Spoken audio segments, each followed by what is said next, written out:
সম্প্রতি বাংলাদেশের ফুটবলে গণজোয়ার তৈরি হয়েছে। বাংলাদেশি বংশোদ্ভূত ইংলিশ ফুটবলার হামজা চৌধুরী জাতীয় দলে যোগ দেয়ায় বাড়তি মাত্রা যোগ হয়েছে। এরপর কানাডিয়ান ফুটবলার সামিত সোম যোগ দেবেন দলে। ইতালিয়ান বংশোদ্ভূত ফাহমিদুল ইসলামও খেলবেন লাল সবুজের জার্সি গায়ে। জাতীয় দলে বাংলাদেশি বংশোদ্ভূত বিদেশি ফুটবলার খেলায় শক্তি বেড়েছে বহুগুণে। জাতীয় দলের সাবেক ফুটবলার জাহিদ পারভেজ মনে করেন, ফুটবলে এই ক্রেজটাকে বাংলাদেশের কাজে লাগানো উচিত। এখন আমাদের বাংলাদেশের ফুটবলের জন্য একটা ভালো দিক যে বিশেষ করে হামজা চৌধুরীর মতো একজন ইংলিশ প্রিমিয়ার লিগে খেলা প্লেয়ার বাংলাদেশের হয়ে খেলছে, এটা পুরো ওয়ার্ল্ডে কিন্তু কাভারেজ হচ্ছে এবং আমাদের দেশের সমর্থকদের মধ্যে একটা আশার সন্তোষ সৃষ্টি হয়েছে।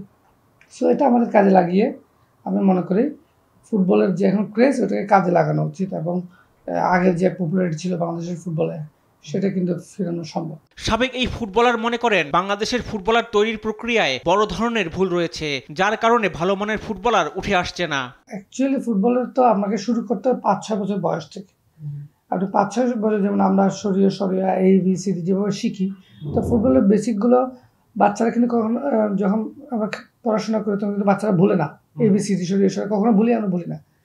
ঠিক তেমনি ফুটবলে কিছু বেসিক আছে যেগুলো আমরা খুব শর্ট টাইপে মানে অল্প বয়সে বাচ্চাদের মাথায় দিতে হয়। তা আমরা শুরু করে 12-13-14 বছর আমাদের প্রসেসে কিন্তু ভুল। আমরা মান্দাতার আমলে যে স্টাইলে ফুটবল খেলেছি সেই চিন্তা ভাবনাই এখনও আছে। আমাদের উচিত যে একদম 5-6 বছর বয়স থেকে ফুটবল স্টার্ট করা, বাচ্চাদের ট্রেন করা এবং ক্লাবগুলোতে সব ক্লাবগুলো যারা প্রফেশনাল ক্লাব তাদের নিজস্ব গ্রাউন্ড থাকা, একাডেমি ডেভেলপ করা এবং এজ লেভেলে কম্পিটিশন ম্যাচ খেলা এবং ধারাবাহিক সারা বছর তারা ট্রেনের উপর থাকা, এইগুলো একটা টোটাল অবকাঠামো ডেভেলপের বিষয়।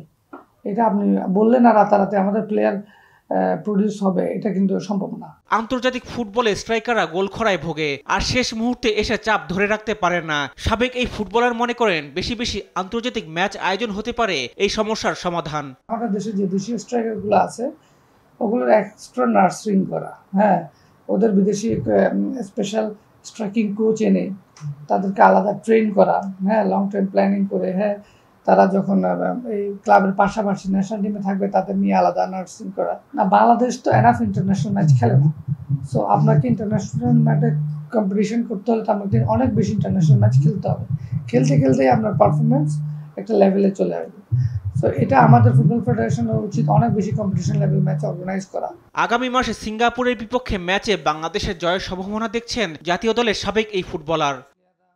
রিফাত আঞ্জুম, দেশ টিভি, ঢাকা।